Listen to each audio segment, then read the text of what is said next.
Assalamualaikum murid-murid tingkatan 2. Okay, kita jumpa lagi untuk mata pelajaran RBT atau Reka Bentuk dan Teknologi tingkatan 2. Okey, minggu lepas kita dah belajar dalam tajuk untuk elektrik. Okey. Reka bentuk elektrik. Okay, sebelum ni kita dah belajar elemen-elemen dalam sistem elektrik. Kemudian kita dah belajar jenis-jenis arus. Okay, jenis-jenis arus kita ada dua, iaitu ulang-alik AU dan juga arus terus AT. Jadi hari ini kita sambung lagi untuk 2.3.2 muka surat 65 dalam buku teks, iaitu menunjukkan cara reka bentuk litar peralatan elektrik. Okey, kita ambil contoh untuk alatan elektrik dalam buku teks kita adalah periuk nasi elektrik. Okey. Ini adalah 2.3.2 menunjukkan cara reka bentuk litar peralatan elektrik. Okey, aspek yang kita perlu ambil tahu dalam litar elektrik ada 3. Okey, ada 3. Okey, yang pertama adalah keselamatan. Kedua, kedudukan peranti dalam litar. Ketiga, sambungan litar. Okey, 1 adalah keselamatan. Kedua, kedudukan peranti dalam litar. Ketiga, sambungan litar. Kita pergi satu persatu. Okey, pertama, keselamatan. Okey, kenapa keselamatan ni penting dalam litar elektrik? Okey, kenapa penting? Pertama, untuk melindungi pengguna ataupun supaya pengguna yang menggunakan barangan elektrik itu selamat. Kedua, elak berlaku litar pintas pada periuk.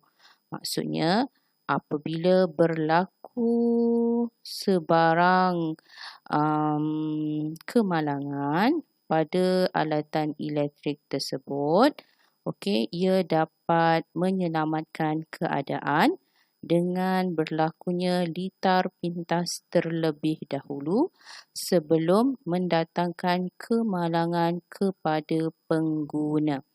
Okey, ciri-ciri keselamatan elektrik. Okey, kalau kita tengok sebagai contoh periuk nasi, okey, dia punya litar elektrik dia berada di sebelah bawah periuk nasi. Okey, dia berada di sebelah bawah periuk nasi. Jadi, apabila kita menggunakan periuk nasi dengan memegang pemegang dia ataupun menggunakan suis, okey, suis hidup ataupun matikan, dia tidak akan mendatangkan bahaya kepada pengguna kerana litar elektrik dia berada di sebelah bawah periuk. Ni rupa dia, litar elektrik dia dalam periuk nasi tu. Okey. Okey, kenapa dia berada di sebelah bawah periuk? Okey. Pertama, tersembunyi. Okey, supaya ia berada dalam keadaan sembunyi. Kedua, tidak dapat dicapai oleh tangan. Ketiga, tidak terdedah sebab dia dah ditutup dengan satu lagi penutup untuk mengelakkan tangan kita terkena pada litar elektrik tersebut. Dan dia tersembunyi di bawah periuk nasi. Kenapa semua ini berada di bawah periuk nasi? Untuk elak terkena renjatan elektrik.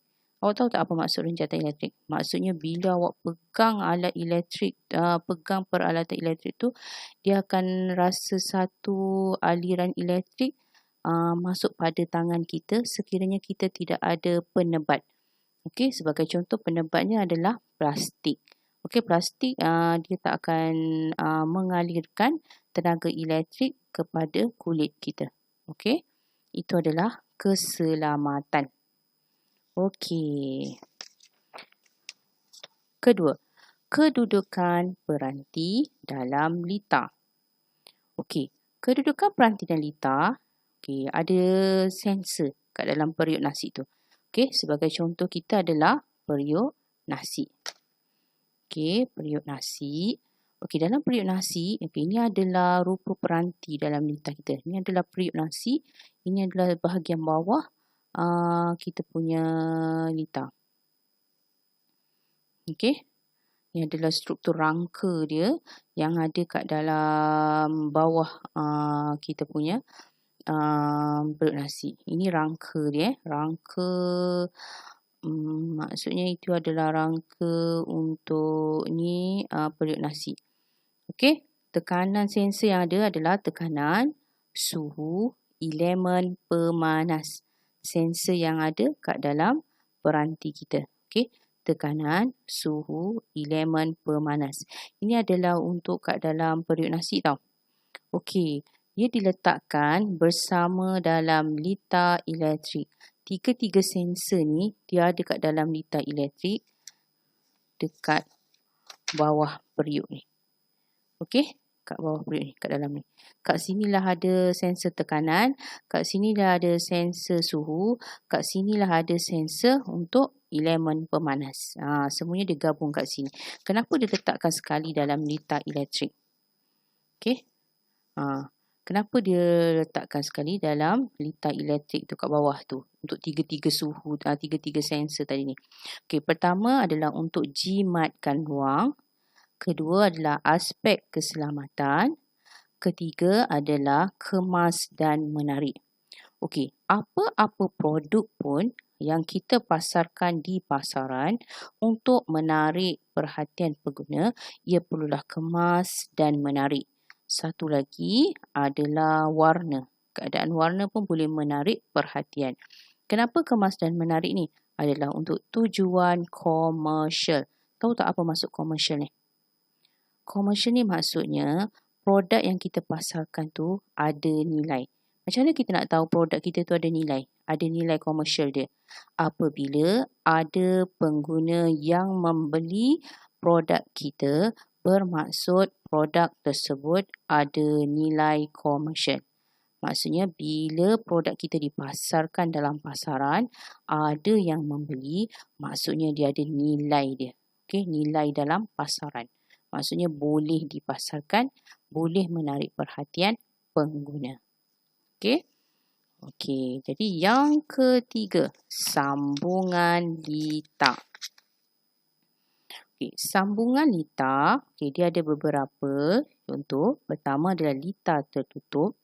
Litar tertutup, apabila nyala, mentol menyala, ianya adalah litar tertutup. Kenapa kita panggil litar tertutup? Bila switch ditutup, aliran ada di dalam litar. Okey, apa litar tertutup? Mempunyai satu kitaran lengkap, pergerakan, arus, voltan, kuasa dalam litar elektrik. Bermaksud apabila switch ditutup, arus dan voltan akan mengalir dalam wayar ni. Okey, bila dia mengalir pergi kepada bateri dan kuasa dalam bateri, voltan dalam bateri mengalir kepada mentol dan mentol menyala, bermaksud dia ada arus. Okey, ada arus dalam litar. Kedua, litar terbuka. Okey, bila kita angkat switch, bermaksud litar kita ni terputus. Okey, tak ada pergerakan arus, tak ada pergerakan voltan, tak ada pergerakan kuasa dalam litar ini. Okey, bila lampu tak menyala, ianya adalah litar terbuka. Okey, apa dia litar pintas? Okey, litar pintas adalah wayar positif bocor. Okey, wayar positif tu bocor, kemudian dia bersentuh pula dengan wayar. Okey, wayar positif, ni wayar positif bocor. Nampak dia bocor kat sini. Okey, kemudian dia bersentuh pula wayar tu dengan wayar negatif. Okey, bila disentuh wayar negatif dengan wayar positif, ni negatif bersentuh, Okey, masa tu dia bocor. Lepas tu dia punya aliran arus elektrik ni tak pergi kepada mentol. Okey, arus tu tak pergi kepada mentol. Okey, ni bateri bersentuh sini bocor, bersentuh pula positif dan negatif, dia tak pergi kepada mentol. Jadi mentol tak menyala. Mentol ni adalah beban.